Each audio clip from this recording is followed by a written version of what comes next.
आज हम बात करेंगे टाइप्स ऑफ ऑडिट। ऑडिट कौन कौन से प्रकार के होते हैं। सबसे पहले स्टैट्यूटरी ऑडिट, जैसा कि नाम बताते हैं स्टैट्यूट। स्टैट्यूट क्या होता है? Law, regulation. जिस स्टैट्यूट के अंदर हम आ रहे हैं, हमारी ऑर्गेनाइजेशन आ रही है, वो स्टैट्यूट हमें कंपलसरी करता है कि हमको ये ऑडिट करवाना है। सबसे पहले एक एग्जाम्पल लेते हैं। स्टेट लॉ, राज्य सरकार हमें कहती है कि जितनी भी म्यूनिसिपैलिटीज हैं उनको एनुअल स्टैट्यूटरी ऑडिट करवाना पड़ेगा। एनुअल माने सालाना, सालाना ऑडिट आपको करवाना पड़ेगा, क्योंकि वो राज्य सरकार के अंदर म्यूनिसिपैलिटीज आ रही हैं, इसलिए राज्य सरकार का कहना तो मानना ही पड़ेगा।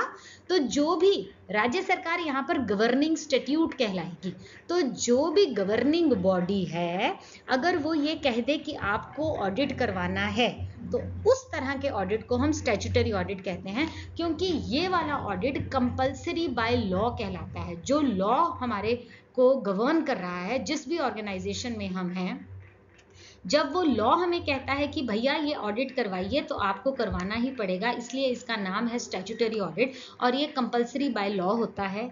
लीगल रिक्वायरमेंट होती है कि आपको करवाना ही पड़ेगा।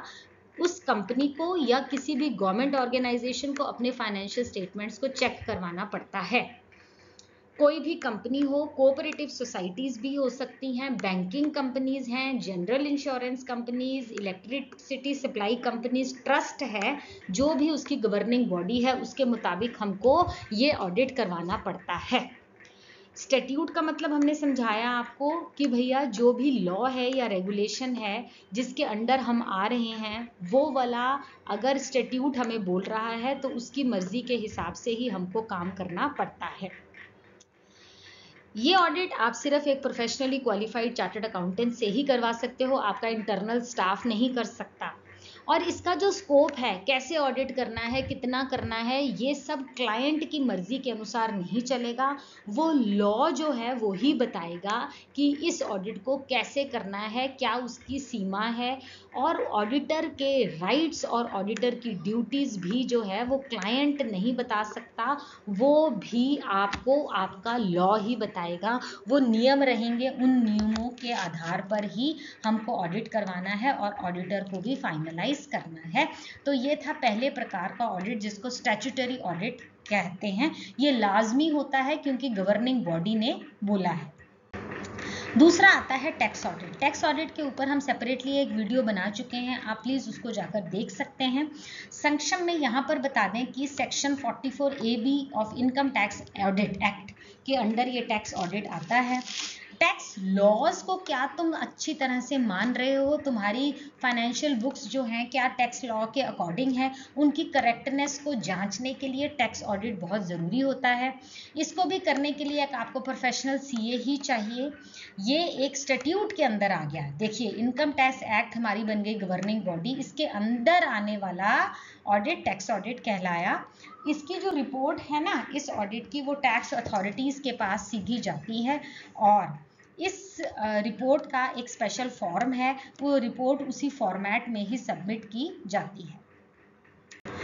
नेक्स्ट है इंटरिम ऑडिट। इंटरिम 12 महीनों से कम वाला पीरियड। अगर आप एक ऑडिट करवाते हो सालाना, तो वो होता है एनुअल ऑडिट। दो एनुअल ऑडिट के बीच में आने वाला ऑडिट कहलाएगा इंटरिम ऑडिट। इंटरिम वर्ड का मतलब है 12 महीने से कम।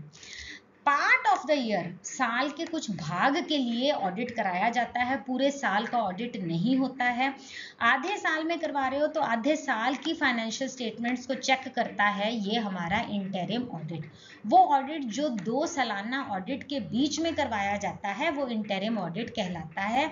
जैसे कि बताया, part of accounting year, part of financial year के लिए कराया जाता है, पूरे साल के लिए नहीं कराया जाता। तो जो 4 महीने के लिए करवा रहे हो, 6 महीने के लिए करा रहे हो, उतने टाइम की बुक्स ऑफ अकाउंट को जांचा जाता है कि क्या सब कुछ ठीक ठाक चल रहा है। सालाना ऑडिट तो सालाना प्रॉफिट बताएगा, हमको इंटरिम ऑडिट इंटरिम प्रॉफिट बताता है, माने कि 4 महीने में कितना आपका प्रॉफिट हुआ, वहां की फाइनेंशियल पोजीशन चेक करने के लिए ये वाला ऑडिट काम में आता है। ये ऑडिट किसी भी लॉ के अंडर नहीं आता, आपकी मर्जी, आप करवाना चाहते हो तो करवा सकते हो, या कुछ स्पेशल केसेस होते हैं जहां इंटरिम ऑडिट करवाया जाता है, अगली स्लाइड में आपको बताएंगे। ये ऑडिट अगर करवाना है तो चार्टर्ड अकाउंटेंट के थ्रू ही करवाना पड़ेगा। इससे ये फायदा होता है कि आपकी जो गलतियां हुई हैं, कोई फ्रॉड हुए हैं, एरर हुए हैं, या बाई चांस नेग्लिजेंस में भी कोई मिस्टेक हो गई है, वो फटाफट नजर में आ जाती है। उसको बोलते हैं क्विक डिटेक्शन ऑफ एरर, क्योंकि आपको 1 साल के बाद गलती पकड़ में आई तो वो टाइम काफी बीत जाता है। 4 महीने में 4 महीने की गलतियां जो हैं वो आप सुधार सकते हो। ये एक moral check on the employees है कि भैया जो पुराना चिट्ठा था उसमें जितनी गलतियां थी, फ्रॉड थे, नेग्लिजेंस थी, वो सारा का सारा सामने आ गया और हमने उसको करेक्ट भी कर दिया। इस ऑडिट को वार्निंग सिग्नल के तौर पे लिया जाता है कि भैया ये 4 महीने में ये गड़बड़े हुई हैं, अब बाकी के 8 महीने में ऐसी कोई गड़बड़ ना हो, इस पर ध्यान केंद्रित करके काम को आगे चलाया जाता है। लेकिन देखिए छोटे ऑर्गेनाइजेशंस के लिए ये ज्यादा सूटेबल जो है, इसकी सूटेबिलिटी नहीं होती। देखो इंटरिम पर्पस, बीच बीच में जो साल के बीच में जो काम आ जाते हैं उनके लिए ही इंटरिम ऑडिट कराया जाता है, किसी स्पेसिफिक विशेष कार्य के लिए। जैसे कि अगर कंपनी ने इंटरिम डिविडेंड देना है, अगर तो सालाना डिविडेंड देना है तो तब की बात हो रही, 4 महीने में ही कंपनी को प्रॉफिट हो गया और कंपनी कहती है चलो 4 महीने का डिविडेंड मैं दे देती हूँ, तो जब वो इंटरिम डिविडेंड देगी तो उससे पहले उसको अपनी बुक्स ऑफ अकाउंट्स का ऑडिट करवाना पड़ेगा। तो ऐसे में कौन सा ऑडिट आएगा? Interim audit. अगर इंटरिम डिविडेंड जो है वो 30 सितंबर को देना है तो 1 अप्रैल से लेकर 30 सितंबर तक का ऑडिट करवाना पड़ता है। एक और एग्जांपल आपको बताते हैं इंटरिम ऑडिट की। जब आप मर्जर कर रहे हो, 2 कंपनीज आपस में मिल रही हैं, तो उन कंपनीज के शेयर्स की वैल्यूएशन करवाने के लिए पूरे साल के अंत तक रुककर ऑडिट नहीं करवाना पड़ता। जिस दिन मर्जर हो रहा है तब तक की वैल्यूएशन ऑफ शेयर्स के लिए आपको इंटरिम ऑडिट करवाना पड़ता है। चौथा आता है जी बैलेंस शीट ऑडिट। जैसा कि नाम से ही पता चल रहा है ये एक लिमिटेड ऑडिट है। लिमिटेड ऑडिट मतलब सिर्फ बैलेंस शीट के आइटम्स को ही चेक किया जाएगा, वेरीफाई किया जाएगा क्या सब कुछ ठीक ठाक चल रहा है। एक्यूरेसी ऑफ इंफॉर्मेशन, एक एक इंफॉर्मेशन जो कहाँ दी गई है, बैलेंस शीट में दी गई है, उसको इवेल्युएट किया जाएगा, जांचा जाएगा, और इसमें बहुत सारे चेक भी होते हैं, लेकिन ध्यान कहाँ रहेगा? सिर्फ बैलेंस शीट की आइटम्स के ऊपर।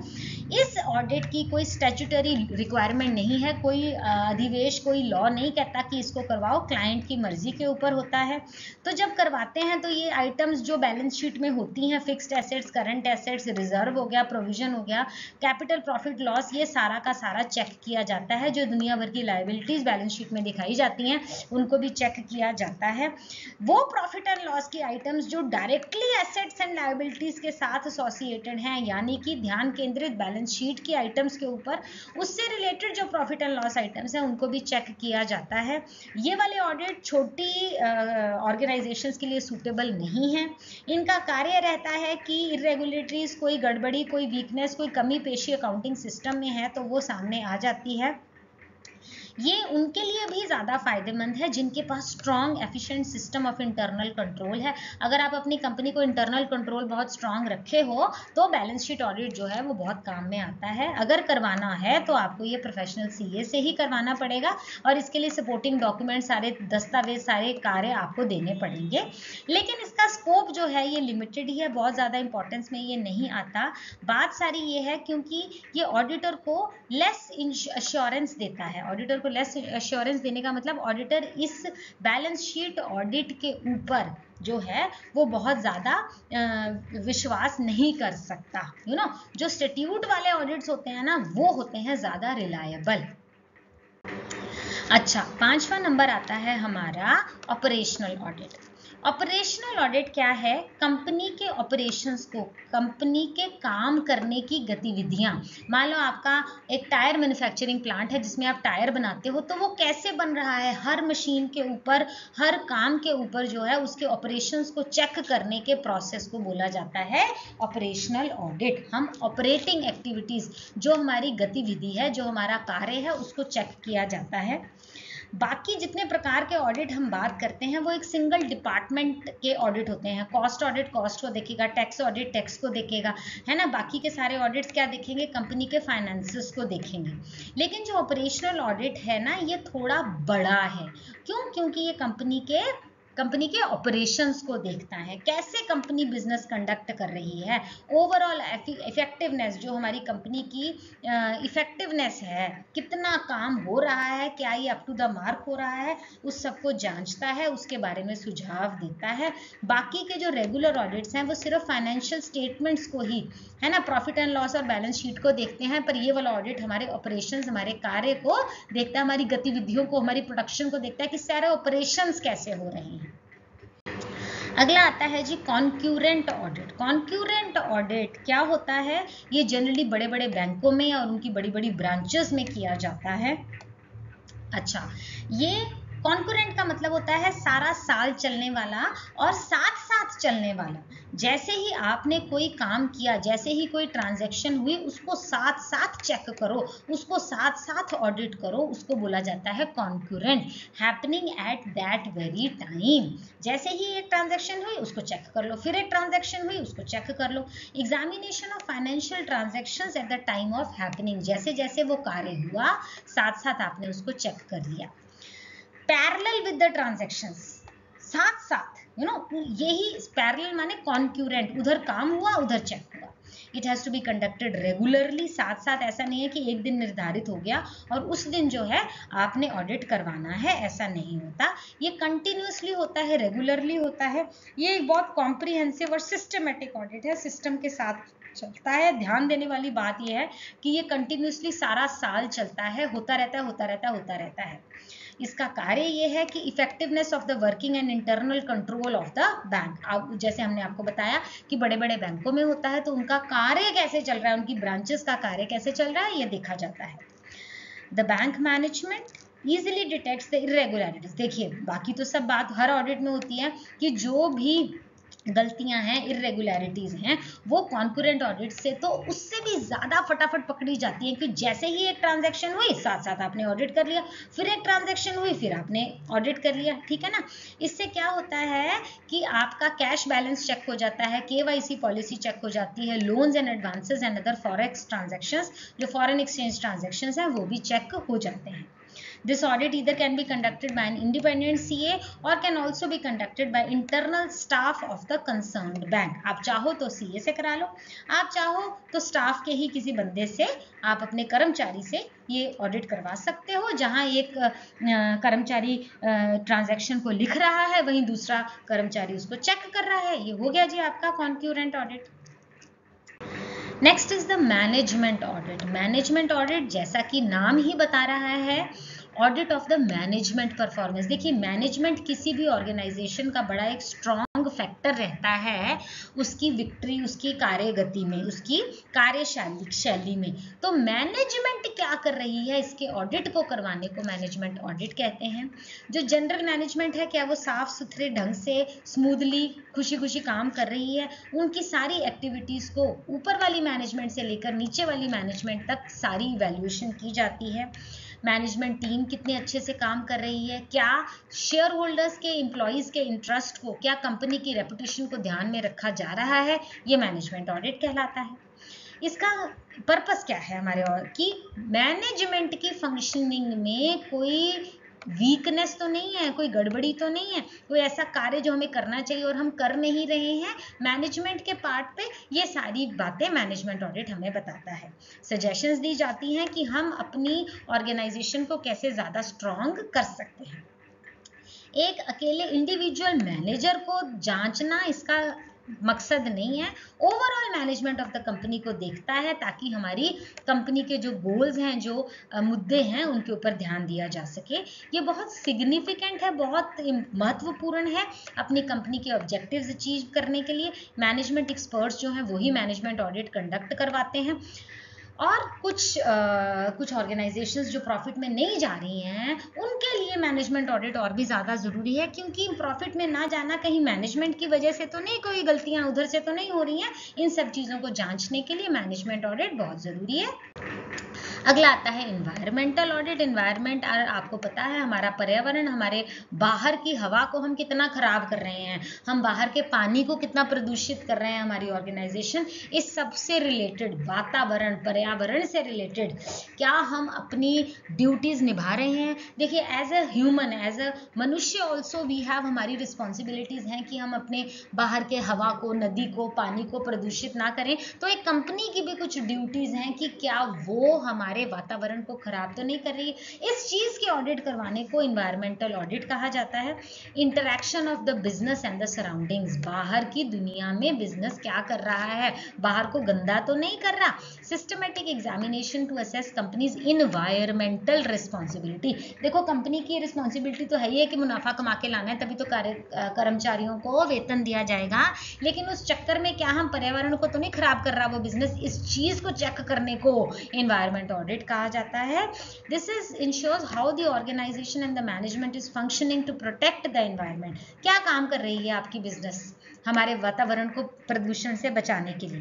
पोटेंशियल हैजर्ड्स और रिस्क्स, क्या हमारी फैक्ट्री का गंदा पानी हमारे बाहर वाली नदी में तो नहीं जा रहा, लोगों के पीने वाले पानी में नहीं जा रहा। ये बहुत सारी बातें हैं जो बहुत नॉर्मल हैं, इस सब को चेक करना है। रिसाइकलिंग हो रही है, कंजर्वेशन हो रही है, आप बचा रहे हो किसी चीज को, पोल्यूशन तो नहीं कर रहे हो, प्रदूषण कितना प्रतिशत जा रहा है, ये सब चीजें एनवायरमेंटल ऑडिट में आती हैं। ये भी एक टीम ऑफ एक्सपर्ट्स ही करती है। Suggestions and measures for the environment protection are also suggested. सुझाव दिए जाते हैं कि कंपनी अपने अपने पक्ष में क्या कर सकती है, अपने स्तर पर क्या कर सकती है पर्यावरण को बचाने के लिए। एक पब्लिक मॉरलिटी है हमारे ऊपर भी इस दुनिया को बचाने का, अपने देश को बचाने का, पर्यावरण को बचाने का जिम्मेवारी निभाती हैं। To protect the environment, minimise the risk of activities to environment and human safety and environmental goals. तो इस तरह की बातें एनवायरमेंटल ऑडिट में आती हैं। इसके ऊपर भी हम सेपरेट आर्टिकल बना चुके हैं, आप प्लीज देख सकते हैं। अगला आता है जी secretarial audit for the bigger companies. बड़ी कंपनियों के लिए ये ऑडिट होता है सेक्शन 204 के अंडर। इसका मतलब क्या है? इसका मतलब ये है कि जो आपकी कंपनी है, क्या वो सारे के सारे लॉज जिनके अंडर वो आ रही है, वो सारे रूल्स एंड रेगुलेशंस और गाइडलाइंस फॉलो कर रही है कि नहीं कर रही है ना। अब हम एक दुनिया में रहते हैं तो सरकार ने भी हमारे लिए कोई नियम बनाए हुए हैं, तो क्या वो सारे नियम तुम फॉलो कर रहे हो कि आंख बंद करके बैठे हो सिर्फ मुनाफा कमाने के लिए। इस तरह के ऑडिट को सेक्रेटोरियल ऑडिट कहा जाता है। ये सेक्रेटोरियल ऑडिट जो है ना, वो आपके मुनाफे को नहीं ऑडिट करता, आपके लिए जो रूल्स लॉज बने हैं उनको ऑडिट करता है कि क्या तुमने वो सारे निभाए कि नहीं निभाए। So compliance of legal and procedural processes. देखिए जिस तरह की भी आपकी कंपनी है उसके लिए कहीं ना कहीं लीगल प्रोसीजर बना है कि आपको एज अ यूनिट ये काम करने हैं, तो क्या वो आपने काम किए, उसको जज करने को सेक्रेटोरियल ऑडिट कहते हैं। मैंने आपको बताया कि ये नॉन फाइनेंशियल एस्पेक्ट को देखता है, फाइनेंसेस को नहीं देखता ये वाला ऑडिट। फाइनेंसेस के अलावा जो तुम्हारे काम है उनको देखता है। जो फाइनेंशियल रिकॉर्ड्स हैं वो तो स्टैट्यूटरी ऑडिटर देख लेता है, लेकिन सेक्रेटोरियल ऑडिट जो 204 हमने आपको सेक्शन बताया वो रूल्स एंड रेगुलेशंस को देखता है। एक इंडिपेंडेंट वेरिफिकेशन करता है रिकॉर्ड्स की और documents by company secretary to check. करता कौन है जी? ये करता है कंपनी सेक्रेटरी करता है, to check the compliance status of the organisation. उस ऑर्गेनाइजेशन ने क्या अपने सारे रूल्स रेगुलेशंस लॉज गाइडलाइंस पूरे किए हैं कि नहीं किए हैं, यही काम है सेक्रेटोरियल ऑडिट का। ये एक कंपनी सेक्रेटरी प्रैक्टिसिंग CS ही कर सकता है, जिसके पास सर्टिफिकेट ऑफ प्रैक्टिस होना चाहिए। अगर एक बैंकिंग कंपनी है तो ऑडिटर ये देखता है कि क्या बैंकिंग रेगुलेशन एक्ट और RBI एक्ट के सारे रूल्स फॉलो किए गए हैं कि नहीं। अगर एक इंश्योरेंस कंपनी है एग्जांपल के लिए, तो हमारा सेक्रेटोरियल ऑडिट 204 सेक्शन के अंडर ये देखेगा कि जो इंश्योरेंस एक्ट IRDA बनाया है, इंश्योरेंस रेगुलेटरी डेवलपमेंट अथॉरिटी, क्या इसके अधिनियम, इसने जो आपकी इंश्योरेंस कंपनी के लिए नियम बनाए हैं, क्या वो फॉलो किए गए हैं या नहीं। सेक्रेटोरियल ऑडिट किस किस के लिए एप्लीकेबल है? सबके लिए एप्लीकेबल नहीं है। कोई भी लिस्टेड कंपनी है उसको तो ये करवाना ही पड़ता है सेक्रेटोरियल ऑडिट, क्योंकि लिस्टेड कंपनी में तो आम जनता का पैसा इन्वेस्ट किया गया होता है, तो उसके लिए आपको पारदर्शिता, ट्रांसपेरेंसी जो है वो बहुत जरूरी है, इसलिए सेक्रेटोरियल ऑडिट लिस्टेड कंपनीज के लिए लाजमी है। हर पब्लिक लिमिटेड कंपनी के लिए भी है, जिसका शेयर कैपिटल 50 करोड़ से ज्यादा है उसको भी ये करवाना पड़ेगा, और वो पब्लिक कंपनी जिसकी सेल जो है टर्नओवर 250 करोड़ से ज्यादा है उसको भी सेक्रेटेरियल ऑडिट करवाना ही पड़ेगा। हर वो कंपनी जिसका आउटस्टैंडिंग लोन्स और बोरोइंग्स, बैंक्स से जो कर्जा है, उधार है, वो 100 करोड़ हो गया है, उसको भी सेक्रेटेरियल ऑडिट करवाना पड़ता है। तो ये सारी कंपनीज जो हमने आपको बताई हैं, ये अपनी बोर्ड रिपोर्ट के साथ, है ना, ये सेक्रेटेरियल ऑडिट रिपोर्ट जो है वो सबमिट करेगी, और सेक्रेटेरियल ऑडिट रिपोर्ट इस वाले MR3 फॉर्म के अंडर ही सबमिट की जाती है। Secretarial audit allows early detection of violation by the company at an early stage। देखिए फाइनेंशियल ऑडिट जो है वो आपकी फाइनेंशियल डॉक्यूमेंट्स में गलतियां को फटाफट पकड़ लेता है, ठीक है। तो जो ये सेक्रेटेरियल ऑडिट है, ये आपने अपने नियम निभाए कि नहीं निभाए, कहाँ आप गलती कर गए, कहाँ आपने लॉ को ब्रेक कर दिया, उसको अर्ली स्टेज पर ही बता देगा, ताकि बाद में जाके आपको ज्यादा दिक्कत ना आए, ज्यादा पेनल्टी आपको फेस ना करनी पड़े। This prevents corporate wrong doings, आपकी कंपनी ने कुछ गड़बड़ कर दी उससे आपको बचाता है।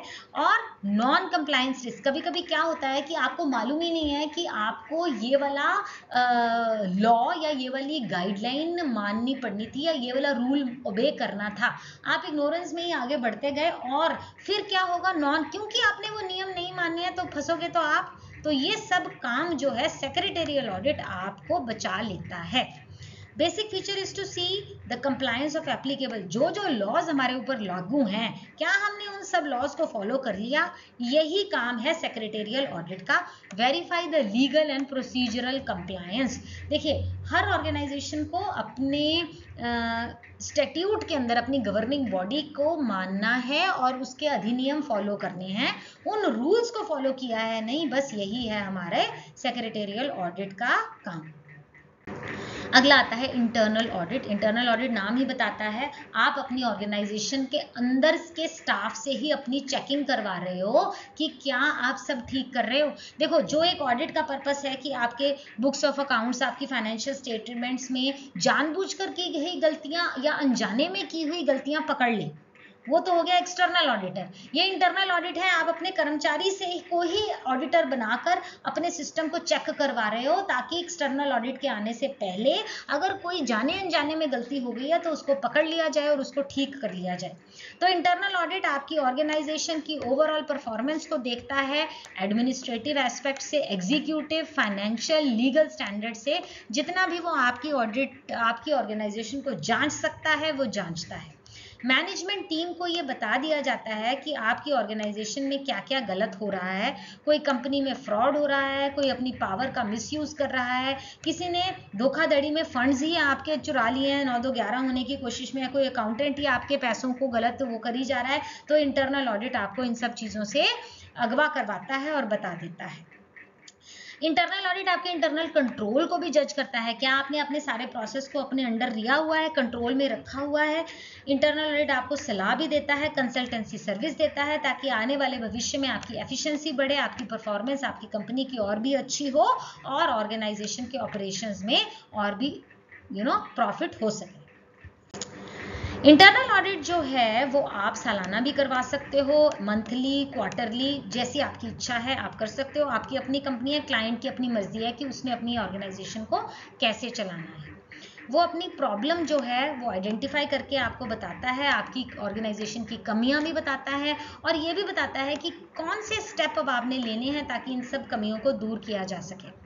इंटरनल ऑडिट ये भी बताता है कि रिस्क मैनेजमेंट कितना चल रहा है, ओवरऑल गवर्नेंस, पूरा मैनेजमेंट कैसे गवर्न की जा रही है, क्या आपके सारे काम कंपनी के ऑब्जेक्टिव्स के लिए हो रहे हैं, कि आप अपने गोल से पिछड़ के कहीं और डायरेक्शन में तो नहीं जा रहे। जितने भी रिस्क आप अपनी कंपनी में ले रहे हो, क्या वो इफेक्टिवली मैनेज्ड हैं, आपके प्रोसेसेस कैसे चल रहे हैं, आपके ऑपरेशंस कैसे चल रहे हैं, आपकी पॉलिसीज क्या क्या हैं, क्या वो सही हैं, या उसमें सुझाव भी आपको देता है।